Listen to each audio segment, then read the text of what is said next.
show expecting royal treatment, only to discover that American television doesn't bow to anyone. In just 33 seconds, one entitled comment would trigger a meltdown so spectacular that security would have to escort a member of the British royal family off the set.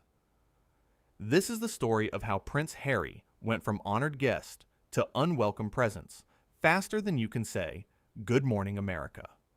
The morning started like any other at the Good Morning America studios in New York City. The crew was buzzing with excitement. Prince Harry was scheduled to appear. A real-life prince. The kind of guest that brings ratings, attention, and prestige. Lara Spencer, the show's beloved co-host, had done her homework. She knew the talking points, the safe questions, the topics that would make for good television. What she didn't know was that this interview would become one of the most uncomfortable moments in daytime television history. Harry walked onto the set with the kind of confidence that comes from a lifetime of cameras and crowds. He shook hands, smiled for the audience, and took his seat across from Lara. The energy in the studio was electric. This was going to be a great segment, or so everyone thought. Lara opened with a warm welcome. "Prince Harry, thank you so much for joining us this morning. We're thrilled to have you here." Harry nodded, a slight smile on his face. "Happy to be here. Now, you've been spending quite a bit of time in the United States lately," Lara continued, leaning forward with genuine interest. "How are you finding life on this side of the Atlantic?"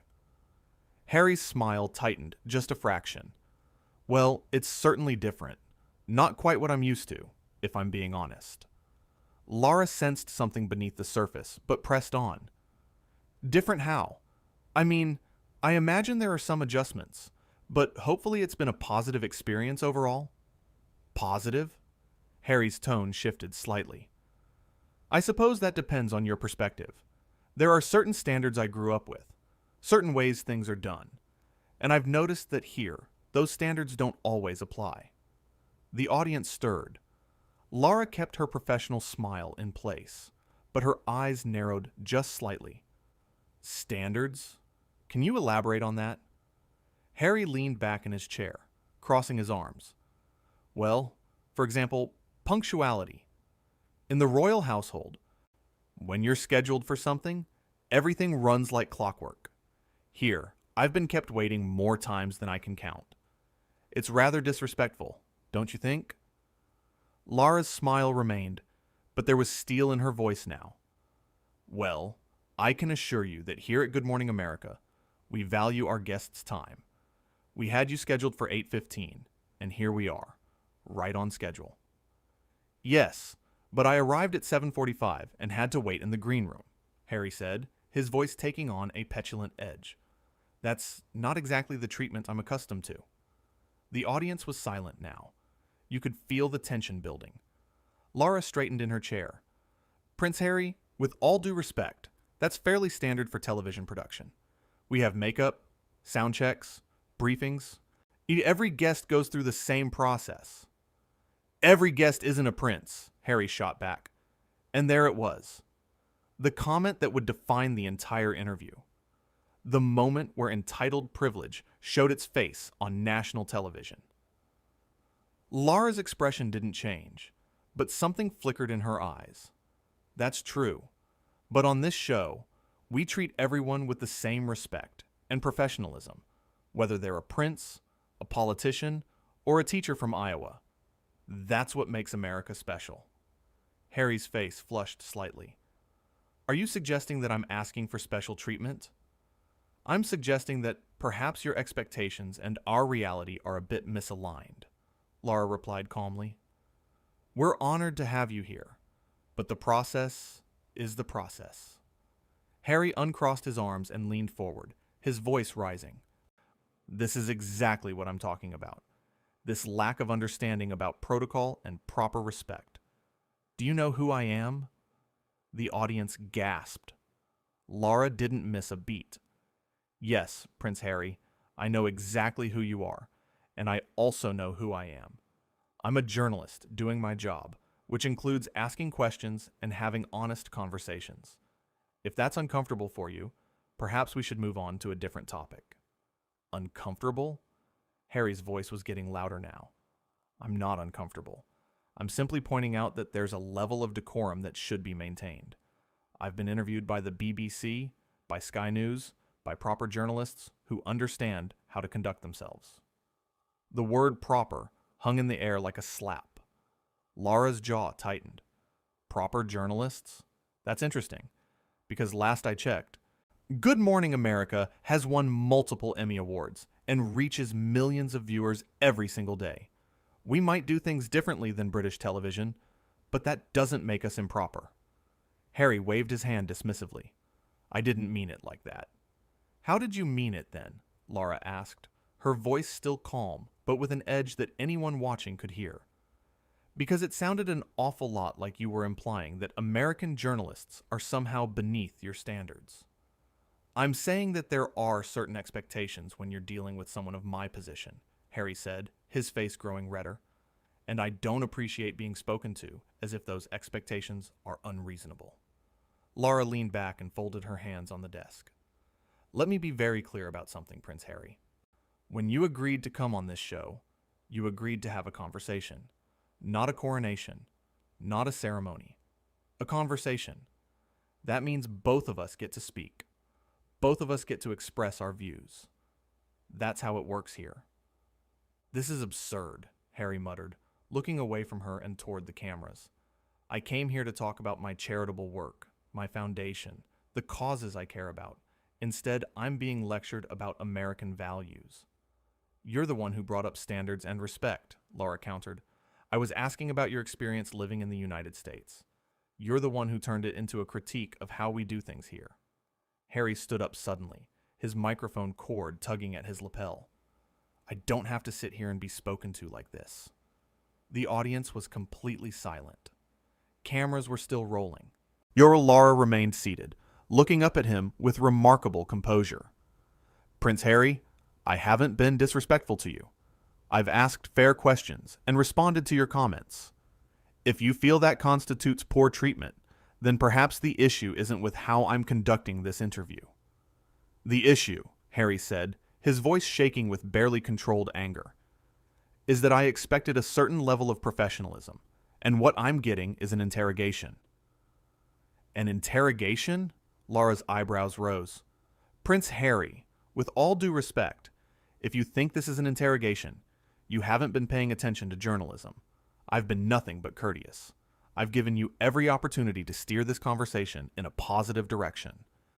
You're the one who chose to complain about waiting in the green room and question our professionalism.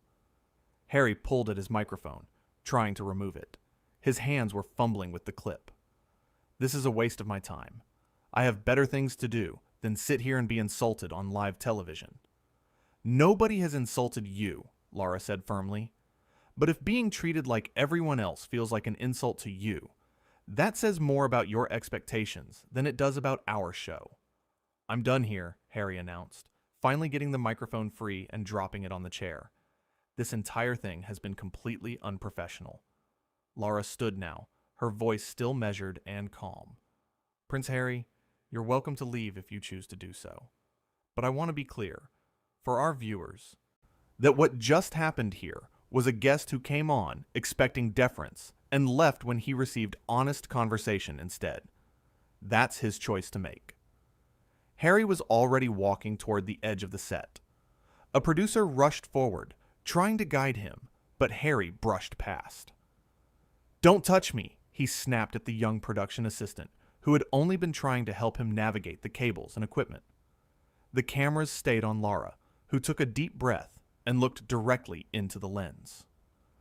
Well, folks, that was unexpected.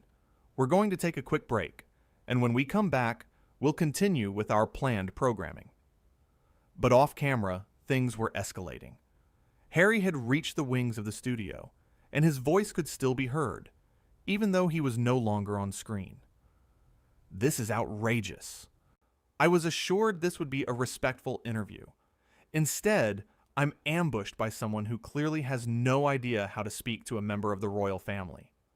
A stage manager approached him, speaking in low, calming tones. "Sir, if you could please come this way, we can sort this out." "Sort what out?" Harry demanded. "There's nothing to sort out. This entire show is a joke. The host is a joke. I want to speak to whoever is in charge here." The executive producer appeared, a woman in her 50s with decades of television experience. "Prince Harry, I'm the executive producer. What seems to be the problem?" "The problem?" Harry's voice was incredulous. "The problem is that your host just disrespected me on live television. She questioned my expectations, implied I was being difficult, and basically accused me of being entitled." The producer kept her voice level. "Sir, I was watching the interview. Ms. Spencer was professional throughout. She asked reasonable questions and responded to your comments with honesty." "She was rude," Harry insisted. "She needs to apologize. On air. Right now." The producer shook her head slowly. "That's not going to happen, sir.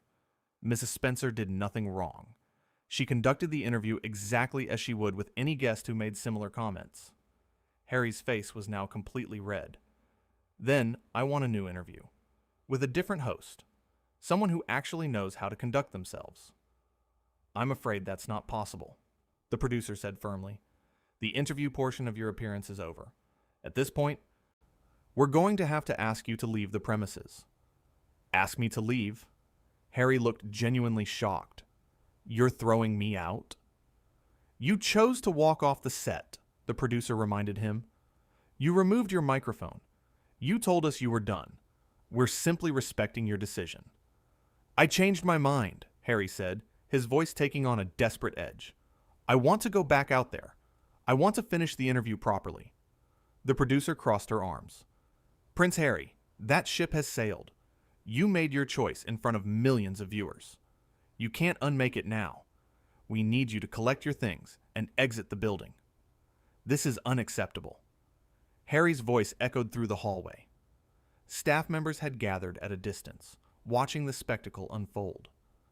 "Do you have any idea who I am? What kind of influence I have? I can make sure nobody ever watches this pathetic excuse for a morning show again." Lara Spencer had walked off the set during the commercial break and now stood at the edge of the hallway, observing. She didn't approach, didn't engage, just watched with the calm demeanor of someone who had absolutely nothing to apologize for. Harry spotted her and pointed. "You! This is all your fault. You deliberately provoked me. You wanted this to happen." Lara didn't respond. She simply looked at him with an expression that somehow managed to be both sympathetic and utterly unmoved. The producer stepped between them. "Sir, that's enough. Security is on their way to escort you out. Please, don't make this more difficult than it needs to be." "Security?" Harry laughed, but there was no humor in it. "You're calling security on me? This is insane. This whole country is insane." 2 security guards appeared, large men in dark suits with earpieces. They weren't aggressive, but their presence made the situation very clear. This was no longer a negotiation. "Prince Harry," one of them said in a deep, calm voice, "we're going to need you to come with us, please." "Don't touch me," Harry warned, holding up his hands. "I'll walk out on my own. I don't need an escort." "We insist," the guard said, not moving. Harry looked around the hallway, at all the faces staring at him. Production assistants, camera operators, makeup artists, writers, all of them witnessing his meltdown. All of them seeing exactly how a prince behaves when he doesn't get his way. For a moment, it looked like he might resist further. His jaw clenched, his hands balled into fists. But then something in him seemed to deflate. The anger gave way to something else. Embarrassment, maybe. Or the dawning realization of what he had just done. "Fine," he said quietly. "I'll leave." The security guards flanked him, not touching, but close enough to intervene if needed. They walked him toward the exit, past the studio, past the green rooms, past the administrative offices. Every step of the way, people stopped what they were doing and watched. At the exit, Harry paused and turned back. The guards tensed, ready for anything, but Harry just looked down the long hallway one last time, as if trying to think of something to say that would salvage the situation. Nothing came. He turned and walked through the door. Back in the studio, the show had returned from commercial break. Lara was back at the desk, composed and professional. Welcome back, everyone. As you saw before the break, Prince Harry decided to cut his interview short. We respect his decision and wish him well. Now, let's move on to our next segment. And just like that, it was over. The interview that was supposed to boost ratings and create positive buzz had instead become a viral moment for all the wrong reasons. Within minutes, clips were spreading across social media. Within hours, it was international news. A prince, escorted out of a television studio by security after having a meltdown on live television. The whole thing had taken less than 15 minutes from start to finish. 15 minutes for a guest to arrive, complain, escalate, walk off, and get removed from the building. 15 minutes to destroy his own appearance and prove every negative stereotype about entitled royalty. Lara Spencer handled the rest of the show without mentioning it again. She interviewed a chef about summer recipes. She discussed a new movie release with an actor. She laughed with her co-hosts during the lighter segments, professional, gracious, and completely unfazed by what had just happened. In the control room, the director and producers were already dealing with the aftermath. Phone calls from network executives, statements being drafted, legal teams being consulted. But there was also a sense of vindication. They had done nothing wrong. They had treated a guest with the same respect they showed everyone. If that guest couldn't handle honest conversation, that was his problem, not theirs. The green room, where Harry had complained about waiting, was cleaned and prepared for the next guest. The chair where he had sat during the interview was adjusted for someone else. The studio moved on, because that's what television does. It moves on. The show doesn't stop for anyone, not even a prince. Outside the building, Harry was climbing into a waiting car. His security detail was on their phones, no doubt trying to do damage control. His publicist would be having a terrible morning. His advisors would be scrambling to come up with a response. But none of that could change what had happened. None of that could erase the footage of him losing his temper, demanding special treatment, and being escorted out by security. Inside, Lara finished the show with her usual warmth and professionalism.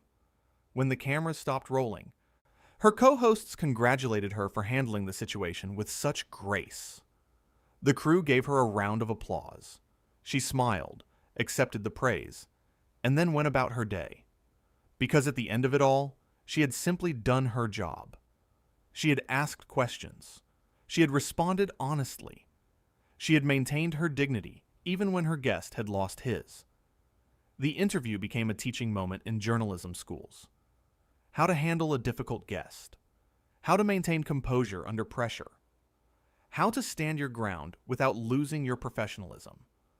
Lara Spencer became an example of everything a host should be when faced with entitled behavior. And Prince Harry became an example of what happens when you expect the world to bow to you, only to discover that some places just won't. No matter who you are, no matter what title you hold, no matter how important you think you are. Because in America, on live television, with millions of people watching, everyone is equal. Everyone gets asked the same questions. Everyone is held to the same standards. And if you can't handle that, well, there's the door. Security will be happy to show you where it is. The story didn't end when Harry left the building, but that's where it mattered most. That moment when an entitled guest realized that his title meant nothing in the face of honest journalism. That moment when privilege met professionalism and lost.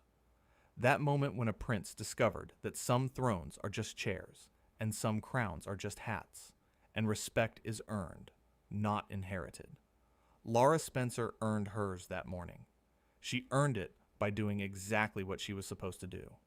Ask questions. Listen to answers. Respond with honesty. Maintain her composure, treat everyone fairly, and refuse to be intimidated by someone who thought his last name made him special. That's the story. That's what happened when a prince walked onto Good Morning America expecting royal treatment and walked out escorted by security. 33 seconds. That's all it took for one entitled comment to trigger a meltdown that would be replayed and discussed for years to come. One moment of honesty from a host who refused to bow. One display of entitlement from a guest who couldn't handle being treated like everyone else.